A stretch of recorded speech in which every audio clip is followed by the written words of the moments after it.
सनातन धर्म में माता सीता केवल श्री राम की पत्नी नहीं, बल्कि धरती की कोख से जन्मी धैर्य और पवित्रता की साक्षात मूर्ति है। उनकी गर्भावस्था केवल एक शारीरिक अवस्था नहीं थी, बल्कि संपूर्ण सृष्टि के लिए तप, त्याग और धर्म की परीक्षा थी। यह कथा केवल अतीत की कहानी नहीं, यह हर गर्भवती स्त्री को धैर्य, साहस और ईश्वर पर पूर्ण विश्वास सिखाती है। अयोध्या में लंका विजय के बाद जब श्री राम और माता सीता लौटे तो पूरा नगर दीपों से जगमगा उठा। कुछ समय के पश्चात माता सीता के गर्भवती होने का शुभ समाचार मिला। अयोध्या में उत्सव छा गया। राजवैद्य विशेष देखरेख करते, रानियां प्रेम से सेवा करती, श्री राम स्वयं हर क्षण चिंता में रहते। सीता माता का गर्भ साक्षात नारायण के अंश लव और कुश को धारण कर रहा था। शास्त्र कहते हैं, जिस गर्भ में धर्म, सत्य और राम नाम हो, वह गर्भ संपूर्ण ब्रह्मांड के लिए कल्याणकारी होता है। परंतु विधि को तो कुछ और ही मंजूर था। एक दिन प्रजा में यह चर्चा फैल गई कि राम ने सीता को स्वीकार कर लिया, पर क्या यह जानने की कोशिश की कि वह पूर्ण रूप से पवित्र है? ये सब तीर की जगह श्री राम के हृदय में लगे। श्री राम जानते थे सीता अग्नि से शुद्ध होकर आई है, पर वे राजा भी थे, केवल पति नहीं। राम के सामने धर्म संकट था, पति का धर्म और राजा का धर्म, और राम ने वही किया जो केवल राम ही कर सकते थे। गर्भवती सीता को वनवास।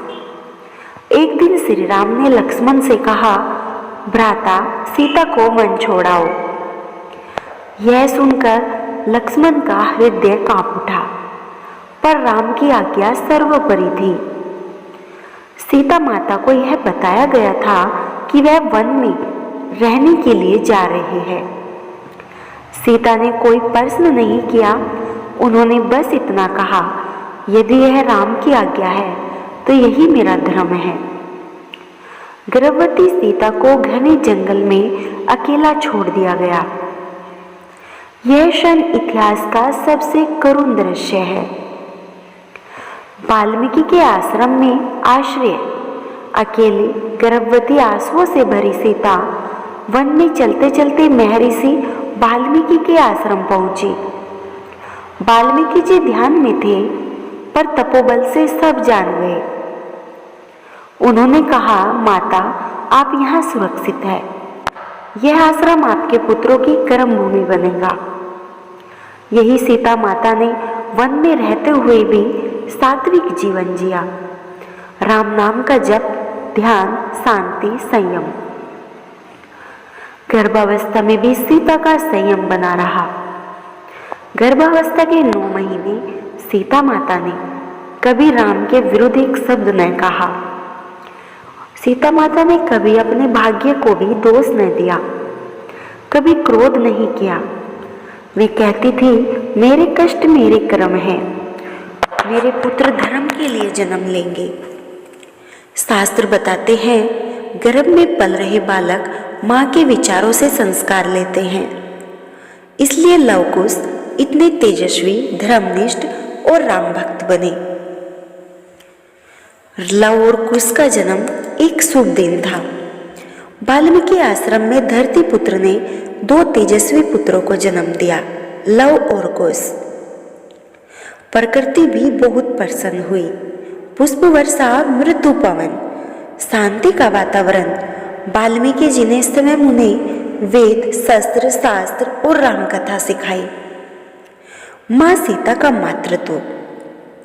सीता माता ने अकेले पुत्रों का पालन किया, उन्हें धर्म सिखाया, पर कभी राम के प्रति द्वेष नहीं भरा।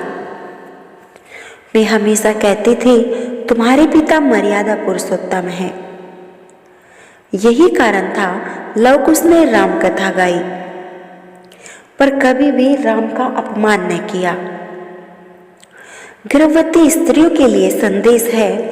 सीता माता की गर्भावस्था हमें सिखाती है धैर्य रखे, ईश्वर पर विश्वास रखे, नकारात्मक विचारों से हमेशा दूर रहे, राम नाम या इष्ट का स्मरण करते रहे। शास्त्र कहते हैं गर्भवती स्त्री का मन जितना ज्यादा शुद्ध, संतान उतनी ही दिव्य होती है। अब हम आपको बताते हैं सीता माता की गर्भावस्था त्याग की पराकाष्ठा है। उन्होंने अपमान भी सहा, माता सीता ने वनवास भी झेला, पर उन्होंने अपना धर्म कभी न छोड़ा। आज भी माता सीता हर गर्भवती नारी के लिए आदर्श माता है। जय माता सीता, जय श्री राम। वीडियो अच्छी लगी तो लाइक और शेयर करें और हमारे चैनल को सब्सक्राइब करें। जय श्री